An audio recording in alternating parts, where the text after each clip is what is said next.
Not long after they reached the bottom, one of the divers, Elias, wanted to return to the surface immediately. When he surfaced, the words tumbling from his mouth raised all the red flags. He was scared and claimed that he'd seen human remains and the bodies of horses. Elias's fellow divers thought that his bizarre claims stemmed from confusion. They believed that nitrogen in his air supply had caused him to see things. Therefore, the cruise captain, Demetrius Kondos, decided to take a look for himself. When Demetrius returned from his own dive, he held something shocking: a bronze arm from a statue. There was a shipwreck below. Little did they know, there was something very special on board. After the initial discovery, the crew didn't fully investigate the wreck. Instead, they continued on their journey to complete their sponge fishing objective. But this wasn't the end of their story. Once the season came to a close, they returned for the artifacts they'd left behind. Captain Demetrius ended up notifying the authorities in Athens about the shipwreck. Things were about to get very serious. In response, the Royal Hellenic Navy and the Greek Education Ministry joined forces with the divers to raise the most unbelievable pieces from their watery graves. The salvaging of the Antikythera wreck continued in 1901. The recovered treasures were jaw-dropping. To begin with, there were 36 marble sculptures of Greek mythical figures, such as Hercules, as well as 3 statues of horses. Of course, that wasn't all. Divers also found glasswork, equipment from the ship, and bronze Tiwadi statues. However, in the excitement of all these fantastic discoveries, a horrific tragedy brought the operation to a resounding close. You see, decompression sickness was a major risk, and sadly, 2 divers became paralyzed, with one losing his life. However, the efforts of everyone involved shed light on a piece of history that still puzzles researchers today. It wouldn't be until 1902 that an archaeologist properly identified the most famous artifact from the wreck, and perhaps most surprising of all, it didn't look like much of anything. While closely inspecting the findings at the National Archaeological Museum in Athens, he noticed something unbelievable. One particular artifact was a rough-looking piece of bronze. Paying close attention to the details of the object, the archaeologist recognized some exciting features. A gear wheel in Greek inscriptions. This was the Antikythera mechanism. At first, the archaeologist thought the gear wheels indicated that the artifact was an astronomical clock. But the truth was that the object, especially in comparison to the other objects found in the shipwreck, did not make much sense at all. Based on what people knew about history in 1902, the gears found in this artifact did not match the time period of the ship it had been found on. By all appearances, it was not an ancient Greek artifact, because ancient Greece didn't have such technological advances to produce such an object.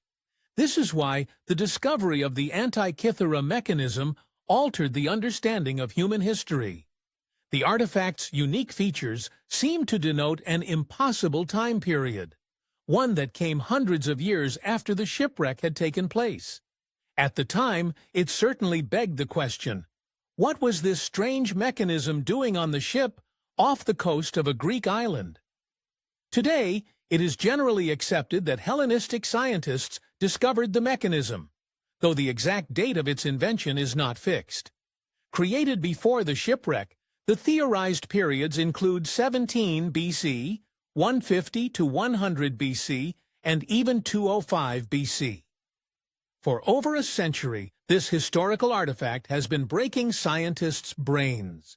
Decades of research have led to the intense fragmentation of the mechanism itself. Over the years, the mechanism has been deconstructed into 82 small pieces to better understand it. It is now a highly detailed puzzle that historians and researchers continue to ponder over. The first person to suggest what the object actually might be was a German philologist named Albert Rehm. The Antikythera mechanism became one of the defining highlights of Rehm's career, as he suggested the object was an astronomical calculator. However, To understand what the Antikythera mechanism calculated, we first must understand how the ancient Greeks understood astronomy. Back then, the Greeks' understanding of astronomy came down to what they could observe by looking at the sky. Throughout the night, they studied the stars. These became known as the fixed stars because their relative positions stayed constant. However, these ancient astronomers also noticed that certain pieces of the sky did not maintain their relative positions, such as the moon. Unlike the fixed stars, these moving celestial bodies became known as wanderers, and they were a major head-scratcher for anyone trying to figure out the heavens. Greek astronomers couldn't quite figure out the reason why some of the celestial bodies moved in unpredictable ways.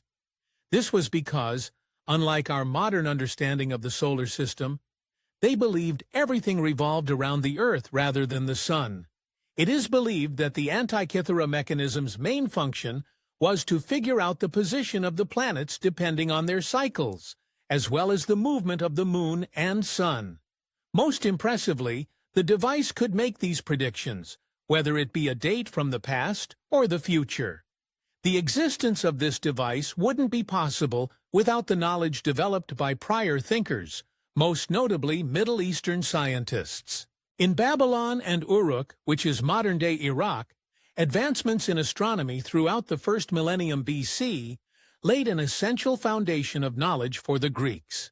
Babylonians had a keen interest in the movement of the sun, moon, and planets, and they noted down their positions on clay tablets.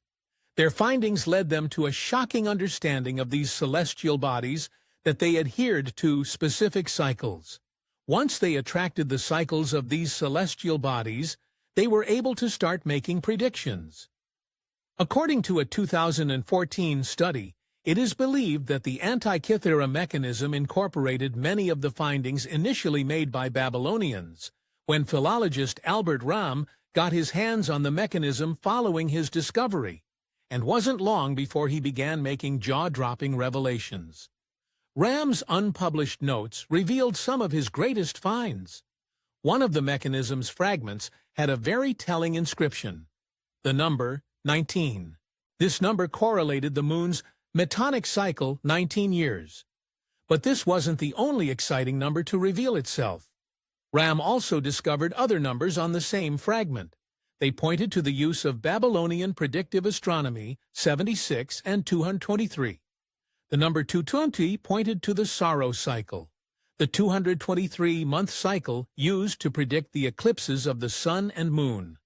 However, Albert Ram wasn't the only important researcher when it came to the mechanism. For a while, interest in the mechanism seemed to wane. That is, until another great thinker stepped up to the plate.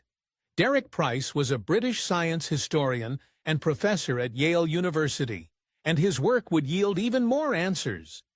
Derek spent 2 decades investigating the mystery of the Antikythera mechanism. But in 1971, he decided to look at its 82 fragments in a new and exciting way. Derek managed to go beyond the surface of the mechanism, which was all anyone could really look at for the longest time. Alongside a nuclear physicist, Derek used an X-ray to produce images of the 82 fragments. What they uncovered was incredible. The X-ray images revealed that the mechanism was far more intricate than they'd originally believed. One of the biggest fragments contained a whopping 27 gears, and that wasn't all. Not only did 3 smaller fragments each contain a gear, but the nuclear physicist could finally count the approximate number of teeth in the gear wheels. This brought them a step closer to understanding the machine's purpose. Thanks to these special images of the mechanism, Derek managed to shed light on its basic construction. The general positions of the main fragments, the front faces, zodiac dials, and the back plates, 2 major dial systems. 3 years later, in 1974, he finally published his major paper. It was titled, Gears from the Greeks.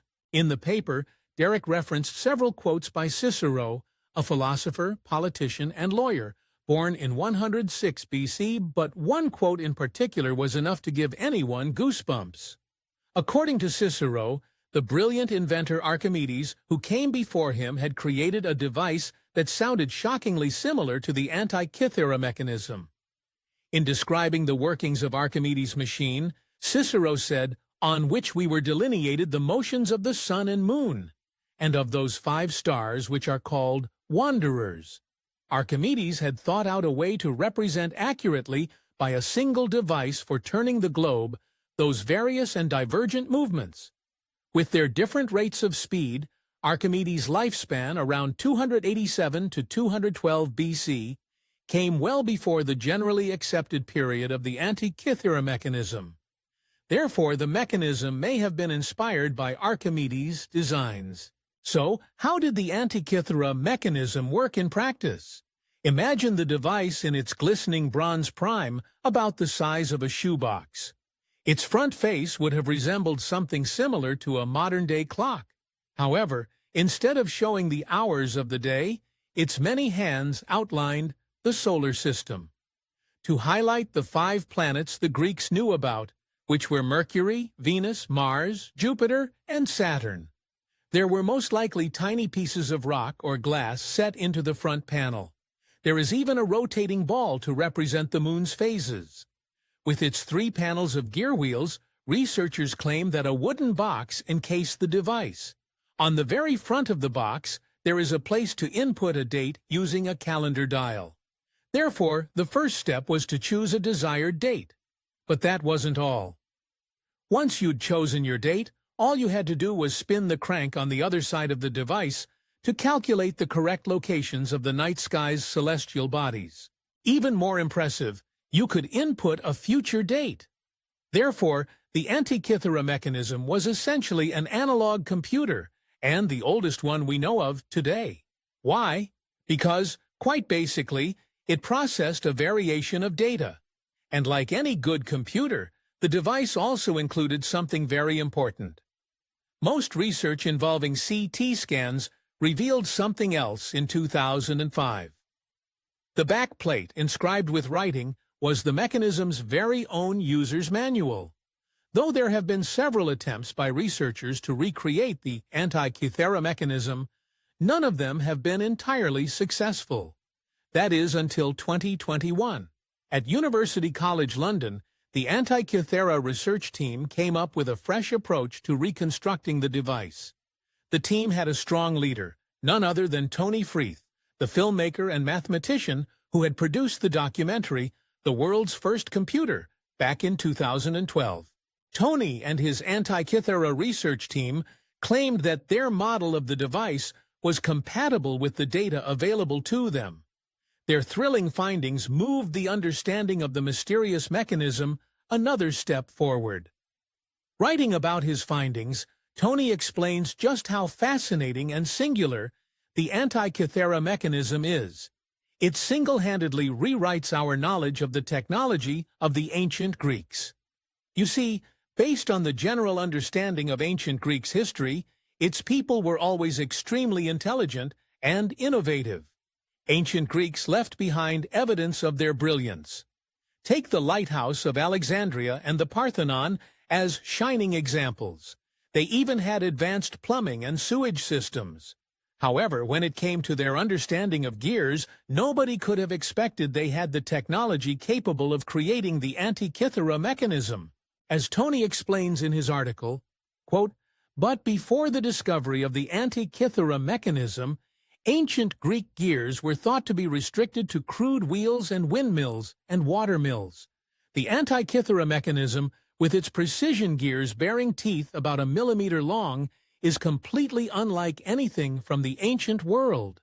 Quote, Tony Freeth also questions why it took centuries for scientists to reinvent anything as sophisticated as the Antikythera mechanism.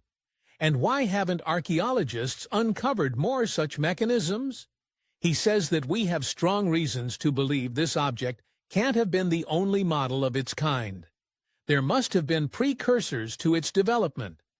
The bronze was a very valuable metal, and when an object like this stopped working, it probably would have been melted down to retain value from its materials. He continues on by saying, shipwrecks may be the best prospects for finding more of them, and as for why the technology was seemingly lost for so long, before being redeveloped? Who knows? There are many gaps in the historical record, and future discoveries may well surprise us. The Antikythera mechanism is an excellent reminder of our fallible understanding of the past. We have to embrace the fact that we will never have the entire picture. It's impossible, and what's more, there are likely many things we believe in wholeheartedness at this moment that are completely false. For the longest time, archaeologists and historians thought they mapped out a solid picture of ancient Greece.